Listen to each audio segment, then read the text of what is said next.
கபிலன் கேட்ட எல்லா கொஸ்டினுக்குமே குரான்லேயே வந்து ஆன்சர் இருக்கு. இந்த நபரை நீங்கள் எல்லாமே வந்து பார்த்துருப்பீங்க. ரீசெண்டாக வந்து இவர் இன்ஸ்டாகிராமில் ஒரு வீடியோ போஸ்ட் பண்ணியிருக்காரு.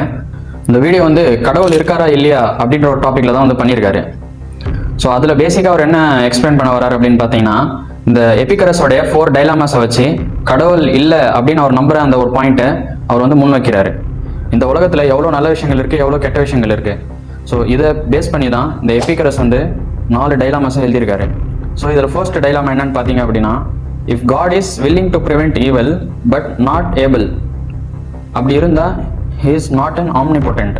அதாவது காட் வந்து ஈவலை ப்ரிவென்ட் பண்ணணும்னு நினைக்கிறாரு, அதாவது கெட்டதை வந்து தடுக்கணும் அப்படின்னு நினைக்கிறாரு. ஆனால் அவரால் பண்ண முடியலை அப்படின்னா அவர் வந்து பவர்ஃபுல் கிடையாது அப்படின்னு வந்து சொல்ல வர்றாரு. ஸோ இதுதான் வந்து ஃபர்ஸ்ட் டைலாமா. ஸோ இதுக்கு வந்து டைரக்டாக குரான்லேயே வந்து ஆன்சர் இருக்கு. Allah is the creator of all things. அதாவது இந்த யூனிவர்ஸில் இருக்கிற எல்லா விஷயத்தையும் வந்து கடவுள் தான் படைச்சாரு அப்படின்னு குரான் சொல்லுது.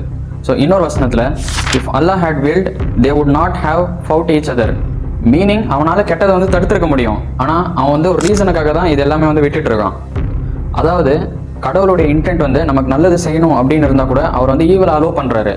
ஃபார் எக்ஸாம்பிள், இப்போ டீச்சருக்கான ஒர்க் வந்து நமக்கு சொல்லித்தரது தான், இருந்தாலும் அவங்க வந்து டெஸ்ட் டைமில் நமக்கு சொல்லி தருவாங்களா? சொல்லி தர மாட்டாங்க இல்லையா?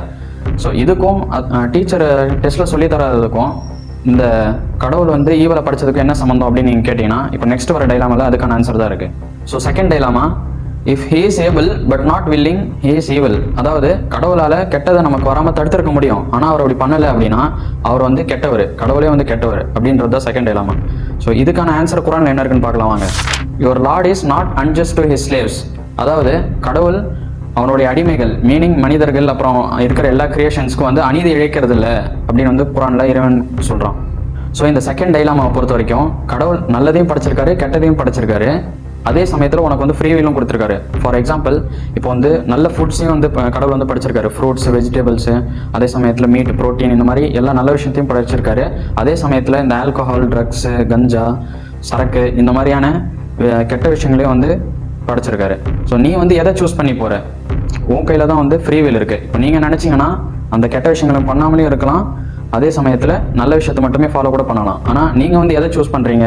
ஸோ இதுதான் வந்து மேட்டர். ஃபார் எக்ஸாம்பிள், ஸோ இப்போ இந்த இன்டர்நெட்டே எடுத்துக்கோங்களேன். இப்போ இந்த இன்டர்நெட்டில் நம்ம கன்ஸ்ட்ரக்டிவாக பில்ட் பண்ணி நம்மளை ஒரு பர்ஃபெக்டான ஒரு ஸ்கில்லை டெவலப் பண்ணுறதுக்கான நாலேஜும் இதில் இருக்குது. அதே சமயத்தில் இந்த பான், 18+ கண்டென்ட், அப்புறம் வந்து இந்த டான்ஸ், மியூசிக்கு, அப்புறம் வந்து இந்த தேவையில்லாத வெப் சீரிஸில் இப்படி ஹார்ஸ் கணக்கில் ஸ்பெண்ட் பண்ணுறது. ஸோ இப்படி கூட நம்ம டைமை வந்து ஸ்பெண்ட் பண்ணலாம். நம்ம தான் வந்து சூஸ் பண்ணணும், நம்மளை வந்து நம்ம கன்ஸ்ட்ரக்டிவாக பில்ட் பண்ண போகிறோமா இல்லை டிஸ்ட்ரக்டிவ் ஆக போகிறோமா அப்படின்னு சொல்லி. ஸோ சாய்ஸ் வந்து நம்ம கையில் தான் இருக்குது. ஈவலும் இருக்குது, இங்கே வந்து குட்டும் இருக்குது. நம்ம கையில் தான் வந்து சாய்ஸ் இருக்குது. இப்போ வந்து third dilemma, if he is both able and willing why there is an evil. இப்போது கடவுளால் கெட்டதை தடுக்கவும் முடியும், அதே சமயத்தில் அவர் தடுக்கவும் நினைக்கிறாரு அப்படின்னா ஏன் வந்து இந்த உலகத்தில் ஈவல் இருக்குது அப்படின்றது தான் தேர்ட் டைலாமா. ஸோ இதுக்கான ஆன்சர் என்ன இருக்குன்னு குரானில் பார்க்கலாமாங்க. He created death and life to test you. இன்னொரு இடத்துல, we made whatever is on the earth as test for them, அதாவது ஹியூமன்ஸ். ஸோ இதுக்கான மீனிங் என்ன? இந்த உலகத்தில் கடவுள் வந்து நல்ல விஷயங்களையும் படைச்சிருக்காரு, அதே சமயத்தில் கெட்ட விஷயங்களும் இருக்குது. ஸோ செகண்ட் டைலாமாவில் நான் சொன்ன ஒரு விஷயம் தான், நம்மளை வந்து இந்த உலகத்தில் டெஸ்ட் பண்ணுறதுக்காக தான் கடவுள் வந்து சென்ட் பண்ணியிருக்காரு. நான் வந்து இதுக்கு முன்னாடி சொல்லியிருந்தால டீச்சர் வந்து எக்ஸாம் ஹாலில் வந்து பேச மாட்டாங்க. அதே மாதிரி தான் கடவுள் வந்து நம்ம டெஸ்ட்டில் இருக்கிற உலகத்தில் நமக்கு 2 ஆப்ஷன் வைக்கிறார், நம்ம எதை சூஸ் பண்ணணும். இதுக்கு மீனிங் வந்து கடவுள் வீக்கானவர்னு கிடையாது, நம்மளை வந்து ஜட்ஜ் பண்ணுறதுக்கு, நம்மளோட கேரக்டர் எப்படி இருக்குது அப்படின்னு வந்து ஜட்ஜ் பண்ணுறதுக்கு தான் வந்து கடவுள் நம்ம முன்னாடி 2 வைக்கிறாரு. நம்ம எதை சூஸ் பண்ணுறோம், உங்களுக்கு வந்து ஃப்ரீ வில்லும் கொடுத்துருக்காரு, அதே சமயத்தில் நம்ம வந்து எதை சூஸ் பண்ணுறோம் அப்படின்றது தான் இந்த இடத்துல மேட்ரு. இப்போது இஸ்லாமிக் பிலீஃப் படி இந்த உலகன்றது டெம்பரவரி தான், ஓகேவா? இந்த டெஸ்ட் கிரவுண்ட் மாதிரி இந்த உலகன்றது டெம்பரவரி. நம்ம லைஃப் முடிஞ்சதுக்கப்புறம் ஆஃப்டர் லைஃப்னு ஒன்று இருக்குது. ஸோ அங்கே தான் வந்து இதுக்கான இப்போ ரிசல்ட் வருதுல, அந்த மாதிரி டே ஆஃப் ஜட்ஜ்மெண்ட்னு ஒன்று வச்சு நம்ம பண்ண எல்லா செயல்களுக்கான ஜட்ஜ்மெண்ட்டும் அந்த இடத்துல கிடைக்கும். நம்ம நல்லது பண்ணியிருந்தா நமக்கு வந்து சொர்க்கம் கிடைக்கும், அதே இடத்துல நம்ம கெட்டது பண்ணியிருந்தா நமக்கு வந்து நரகம் கிடைக்கும். ஸோ இதுதான் வந்து இஸ்லாமிக் பிலீஃப். ஸோ இதை வந்து நான் எப்படி நம்புறது அப்படின்னு நீங்கள் கேட்டிங்கன்னா, இந்த வீடியோட லாஸ்ட்டில் நான் உங்கள்கிட்ட இது ஃபுல்லாக எக்ஸ்பிளைன் பண்ணுறேன். ஸோ இப்போ அடுத்து fourth dilemma, if he is neither able நார் வில்லிங் வை கால் ஹிம் காட். அதாவது கடவுளால் கெட்டதை ப்ரிவென்ட் பண்ணவும் முடியாது, அவர் ப்ரிவென்ட் பண்ணணும்னு நினைக்கவும் இல்லை அப்படின்னா அவர் வந்து எதுக்காக அவரை வந்து கடவுள்னு கூப்பிடணும் அப்படின்னு வந்து லாஸ்ட் டைலாமால ஒரு கொஸ்டின் கேட்குறாரு. ஸோ இதுக்கான ஆன்சர் குரானில் பார்க்கலாம். He is able to do all things. இன்னொரு இடத்துல சொல்கிறான், he is not questioned about what he does but they will be questioned, அதாவது ஹியூமன்ஸ் வில் பி கொஷன்டு. இப்போது ஏன் வந்து கெட்டதை கடவுள் படைச்சிருக்காரு அப்படின்னு வந்து நம்ம வந்து அவருக்கு கொஷன் பண்ண முடியாது. ஸோ இதுக்கான விளக்கம் நான் இதுக்கு முன்னாடியே சொல்லிட்டேன். நம்மளை டெஸ்ட் பண்ணுறதுக்கு தான் ரெண்டுமே வந்து படைச்சிருக்காரு, ஓகேவா?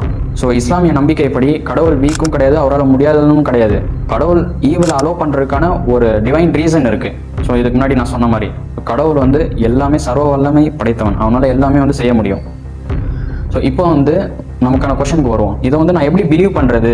இப்போ நீ சொன்னதெல்லாம், இப்போ இந்த வீடியோவில் நீ சொன்ன இந்த சொர்க்கம் நரகம் கடவுள் இருக்காரா இல்லையா, அதுக்கப்புறம் இது வந்து ஒரு டெஸ்ட் கிரவுண்டு, இதுக்கப்புறம் வந்து நமக்கு வந்து ஆஃப்டர் லைஃப்னு ஒன்று இருக்குது, டே ஆஃப் ஜட்மெண்ட்னு ஒன்று இருக்குது அப்படின்னு சொல்லி நான் எப்படி பிலீவ் பண்ணுறது அப்படின்னு நீங்கள் என்கிட்ட கேட்டிங்கன்னா, ஃபார் எக்ஸாம்பிள் நம்ம பிளட்ல ஹார்மோன்ஸ் எல்லாமே வந்து பாஸ் ஆகிட்டு இருக்கு.